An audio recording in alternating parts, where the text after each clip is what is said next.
Быйылгы навигация сағаланна бүлөр үһүнен тердиллиахтаах таас чоғу тейүүлете буланнаахтык барар. Бүгүнерге Нюрба районугар таас чоқ темит баржылар тийдилер. Күнде Антонова салгыр. Бүлөрі сүнненен сытырылыстырғы бұйылғы бұлаңа уыннан терділдер, жабарқы хаятаас жоғын опсаяқ саны, 11 тыңынчат 500 тонна тәңнәр.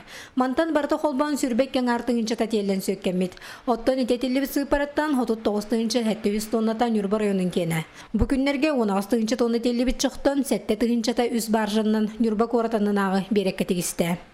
Сейчас задействовано 5 судов типа «Сибирский», одно судно проекта Р-25Б и три баржи проекта 16800. Былыры Нюрба районугар кыстыр чоғу опсаяқ саны сүрбе тыңынчы тоннаға тәңнәрі поллағына ханы күхін 2 саңа кварталны кәтелінедіріліға керелерінен сібәстен бұйыл сүрбетчі тыңынчы тоннаннан әлбән берді. Санатар боллақ қолу сүрдінен холонжаға коммунальны қайыстыва Нюрбатағы салаты қайтшығар 6 тонн қочолнайдақ.